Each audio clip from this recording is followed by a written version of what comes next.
नमस्कार मित्रांनो. नोव्हेंबर महिन्यामध्ये मिथुन राशीला आरोग्याच्या त्रासाने बरचसं त्रस्त केलं असेल. आरोग्याच्या तक्रारींनी डोकं वर काढलं असेल. जे तुमचं कार्यक्षेत्र आहे किंवा करिअर आहे त्यामध्ये सुद्धा अशाच प्रकारचे काही अनुभव तुम्ही घेतलेले असतील. म्हणजेच तुमचे सहकर्मी किंवा वरिष्ठ यांच्याबरोबर छोट्या-मोठ्या कारणामुळे वादविवादाच्या ठिणग्या उडणं आणि कामाच्या ठिकाणी मन न लागणं, अशा प्रकारचे अनुभव तुम्ही नोव्हेंबर महिन्यामध्ये निश्चितच घेतलेले असतील. परंतु काळजी करू नका, कारण डिसेंबर महिन्यामध्ये या सर्वांमध्ये मोठे बदलाव होणार आहेत. याचं कारण गुरुचा ग्रह तुमच्या द्वितीय स्थानामध्ये भ्रमण करत होता. दिनांक 5 डिसेंबर नंतर तुमच्याच राशीमध्ये भ्रमण करणार ही सगळ्यात महत्त्वपूर्ण गोष्ट आहे. याचप्रमाणे तुमच्या 6व्या स्थानात, की ज्याला आपण रोगस्थान असं सुद्धा म्हणतो, त्या ठिकाणी भ्रमण करणारे जे महत्त्वपूर्ण ग्रह आहेत रवी, मंगळ, बुध, शुक्र, हे सुद्धा राशी परिवर्तन करणार आहे आणि त्याचाच परिणाम तुमच्या आरोग्यावरती सुद्धा खास करून दिसणार आहे. याचप्रमाणे तुमच्या 10व्या स्थानात भ्रमण करणारा जो शनी आहे, हा शनी सुद्धा मार्गस्थ झालेला आहे. एकंदरीतच हे जे सर्व ग्रह आहेत त्यांचे जे प्रभाव परिणाम आहेत, हे मिथुन राशीवर संपूर्ण डिसेंबर महिन्यामध्ये कशा प्रकारे मिळतील. याचप्रमाणे कोणते निर्णय घ्यायचे आहेत, कोणते निर्णय तुम्हाला टाळायचे आहेत, तुमच्या आयुष्याचं असं कोणतं क्षेत्र आहे की जे सर्वात जास्त प्रभावित होणार आहे, या सर्व संदर्भातली खुलासेवार चर्चा आपण या व्हिडिओमध्ये करणार आहोत. तर सर्वात पहिल्यांदा आपण चर्चा करू की तुमचं जे स्वास्थ्य आहे, मानसिक किंवा शारीरिक, हे नेमकं कशा प्रकारचं राहील. जसं की तुमच्याच राशीमध्ये द्वितीय स्थानातला जो गुरु आहे, हा दिनांक 5 तारखेला येणार आहे. हा वक्री असणार आहे, मात्र याचा अनुभव तुम्हाला अतिशय उत्तम प्रकारचे मिळणार आहे. याचप्रमाणे राशीचा जो षष्ठेश किंवा नंबर 1 चा अशुभ फलदायी ग्रह मंगळ हा षष्ठ स्थानामध्येच भ्रमण करतो आहे, परंतु 16 तारखेनंतर हा राशी परिवर्तन करून तुमच्या सप्तम स्थानामध्ये येणार आहे. राशीच्या सप्तम स्थानामध्ये बुध, मंगळ, शुक्र, रवी हे सुद्धा असणार आहेत. याचप्रमाणे राशीचा जो अष्टमेश आहे शनी, हा शनी तुमच्या 10व्या स्थानांमध्ये भ्रमण करतोय, तो मार्गस्थ झालेला आहे. एकंदरीतच सांगायचं झालं तर या संपूर्ण महिन्यामध्ये आरोग्याच्या संदर्भातले कुठलेही मोठे त्रास जे की तुम्ही साधारण नोव्हेंबर महिन्यामध्ये अनुभवलेले असतील, ते संपूर्णपणे निघून जाणार आहेत. काळजी करू नका. थोडीशी धावपळ वगैरे होऊ शकेल, परंतु ती पॉझिटिव्ह असेल, सकारात्मक असेल आणि त्याचा थोडासा स्ट्रेस तुमच्यावरती जाणवेल, परंतु त्याचा फारसा मोठा परिणाम तुमच्या दैनंदिन जीवनावरती होणार नाही. अजिबात काळजी करू नका. या महिन्याच्या जवळजवळ 12-13 तारखेनंतर तुमच्या आरोग्याच्या संदर्भात तुम्हाला चांगले अनुभव मिळायला लागतील. याचप्रमाणे हा जो परिणाम आहे, हा परिणाम तुमच्या जे कार्यक्षेत्र आहे त्या संदर्भामध्ये सुद्धा तुम्हाला जाणवेल आणि सगळ्यात महत्त्वाची गोष्ट म्हणजे तुमच्यातला कॉन्फिडन्स, एनर्जी ही जबरदस्त दिसून येईल. कामाचा उरक सुद्धा दांडगा दिसून येईल. थोडंसं फिरणं वगैरे होऊ शकेल, कारण तुमच्या राशीमध्ये येणारा जो गुरु आहे, हा गुरु बऱ्याच प्रमाणात तुम्हाला सकारात्मक तुमच्या पॉझिटिव्हिटी तुम्हाला देणार आहे. यानंतर आपण चर्चा करू की तुमचं जे आर्थिक स्तर आहे, फायनान्शियल स्टेटस आहे, नेमकं कशा प्रकारचं राहील.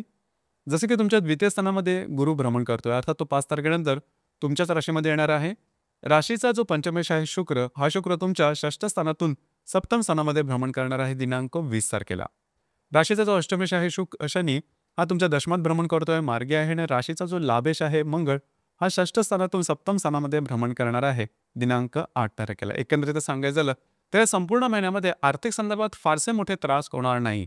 परंतु एक गोष्ट थोडी महत्त्वपूर्ण राहील, तुमचे जे खर्च असेल त्यावरती नियंत्रण ठेवा आणि सगळ्यात महत्त्वाचं म्हणजे या महिन्यामध्ये कुठल्याही प्रकारची मोठी इन्व्हेस्टमेंट करू नका. तुमच्या अंदाज चुकण्याची शक्यता बऱ्याच प्रमाणात राहील. या गोष्टीच्या संदर्भात काळजी घेणं अत्यंत महत्त्वपूर्ण राहील. जर का तुम्हाला कुठल्याही प्रकारचे मोठे निर्णय घ्यायचे असेल इन्व्हेस्टमेंटच्या संदर्भामध्ये, तर ते साधारण 20-22 तारखेनंतर तुम्ही घेऊ शकता. आता हाच जो परिणाम आहे, हा परिणाम तुम्हाला साधारण स्टॉक एक्सचेंज, जर का तुम्ही शेअर मार्केटमध्ये ट्रेड करत असाल, तर त्या ठिकाणी सुद्धा बऱ्याच प्रमाणात दिसून येईल. जर का तुम्हाला स्टॉकमध्ये इन्व्हेस्टमेंट करायची असेल, तर ती लॉंग टर्ममध्ये करणं गरजेचं राहील आणि या इन्व्हेस्टमेंट किंवा या इन्व्हेस्टमेंटचे जे निर्णय असतील, हे सुद्धा तुम्हाला साधारण 20-22 तारखेनंतर घ्या, ते चुकणार नाही. यानंतर आपण चर्चा करू गृहसौख्य किंवा फॅमिली हॅपीनेस नेमकं कशा प्रकारचं राहील. जसं की तुमच्या राशीचा जो चतुर्थश आहे बुध, हा बुध तुमच्या पंचम, षष्ठ आणि सप्तम स्थानामध्ये भ्रमण करणार आहे. बराच कालावधी करता तो तुमच्या षष्ठ स्थानामध्ये दिसून येणार आहे. एकंदरीतच घरातले जे मोठ्या व्यक्ती असतील, वडीलधाऱ्या व्यक्ती असतील, त्यांच्या आरोग्याकडे थोडंसं लक्ष देणं गरजेचं राहील. त्यांच्या आरोग्याच्या संदर्भातले काही त्रास डोकं वर करू शकते. याचप्रमाणे जर तुम्हाला वास्तूच्या संदर्भातले महत्त्वपूर्ण कामं हाती घ्यायची असेल, तर ते तुम्ही निश्चित घेऊ शकता. म्हणजे वास्तू नवीन घेणं, वास्तूच्या संदर्भातले रेमेडी करणं, उपाय करणं किंवा असलेली वास्तू विकणं किंवा अशा प्रकारची काही वास्तूच्या संदर्भातली कामं करायची असतील, तर तुम्ही ती या महिन्यामध्ये करू शकता. लव्ह लाईफ किंवा रिलेशनशिपबद्दल सांगायचं झालं तर राशीचा जो पंचमेश आहे शुक्र, हा तुमच्या षष्ठ आणि सप्तम स्थानामध्ये भ्रमण करणार आहे दिनांक 20 तारखेनंतर. तर साधारणतः आत्ता पण तुम्ही अनुभवत असाल, की जर का तुम्ही रिलेशनशिपमध्ये असाल, तर रिलेशनशिपमध्ये असणाऱ्या व्यक्तीबरोबर छोट्या-मोठ्या कारणामुळे ज्याला आपण तू-तू, मैं-मैं किंवा वादविवादाचे प्रसंग वगैरे निर्माण झालेले असतील, थोडंसं त्या संदर्भात काळजी घेणं गरजेचं राहील. ज्या व्यक्तींना नवीन रिलेशनशिप बनवायची असेल, त्यांनी साधारणतः डिसेंबरच्या 22-23 तारखेनंतर या संदर्भात जरूर निर्णय घेऊ शकता. ज्या गर्भवती महिला आहेत, त्यांनी सुद्धा थोडंसं आरोग्याकडे लक्ष द्या. अर्थात फारसा काही मोठा त्रास होणार नाही. कारण तुमच्याच राशीत भ्रमण करणारा जो गुरु आहे, हा पंचम दृष्टीने तुमच्या पंचम स्थानाला पाहतो आहे. तरीसुद्धा कुठल्याही प्रकारच्या आरोग्याच्या संदर्भातले तुम्हाला सिग्नल किंवा संकेत मिळाले, तर लगेचच्या लगेच डॉक्टरी इलाज करणं गरजेचं राहील. याचप्रमाणे जे विद्यार्थी वर्ग आहेत त्यांच्यासाठी मात्र संपूर्ण महिना हा अतिशय उत्तम असणार आहे. अर्थात तुम्ही जे केलेले प्रयत्न आहेत त्याला योग्य ते वाव मिळणार आहे किंवा तुमच्या अपेक्षेप्रमाणे गोष्टी निश्चितच घडून येणार आहे. यानंतर आपण चर्चा करू वैवाहिक जीवन. वैवाहिक जीवन नेमकं कशा प्रकारचं राहील? जसं की तुमच्या राशीचा जो सप्तमेश आहे गुरु, हा गुरु तुमच्या द्वितीयातून तुमच्याच राशीमध्ये भ्रमण करणार आहे दिनांक 5 तारखेला आणि राशीच्या सप्तमामध्ये रवी, मंगळ, बुध, शुक्र हे सुद्धा भ्रमण करणार आहेत. येथे एक गोष्ट थोडीशी महत्त्वपूर्ण राहील. साधारणतः या महिन्याच्या मध्यानंतर तुम्हाला वाटू शकेल, की तुमचे जे वैवाहिक जोडीदार आहेत, हे तुमच्यावर थोडेसे हावी झालेले आहेत. परंतु काळजी करू नका. त्याचा फारसा मोठा परिणाम तुमच्या वैवाहिक जीवनावरती होणार नाही.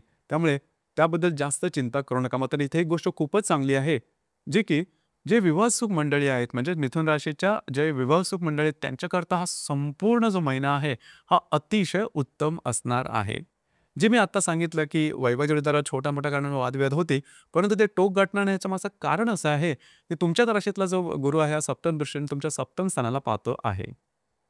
यानंतर आपण चर्चा करू तुमचं करिअर नेमकं कशा प्रकारचं राहील. जसं की तुमच्या राशीच्या कर्मस्थानामध्ये भ्रमण करणारा जो शनी आहे आता आता मार्गस्थ झालेला आहे आणि तुमच्या राशीचा जो कर्मेश आहे किंवा दशमेश आहे, हा गुरु तुमच्याच राशीमध्ये भ्रमण करत आहे. एकंदरीत सांगायचं झालं, कार्यक्षेत्राच्या संदर्भामध्ये निश्चितपणे ह्या महिन्यामध्ये किंवा येणाऱ्या 4-5 महिन्यामध्ये काही मोठ्या गोष्टी तुम्ही करणार आहात आणि ते सुद्धा स्वतःच्या हिमतीवरती आणि ते जे तुम्ही गोष्टी कराल त्या पॉझिटिव्ह सुद्धा होणार. त्याच्यामुळे तशी काळजी करू नका.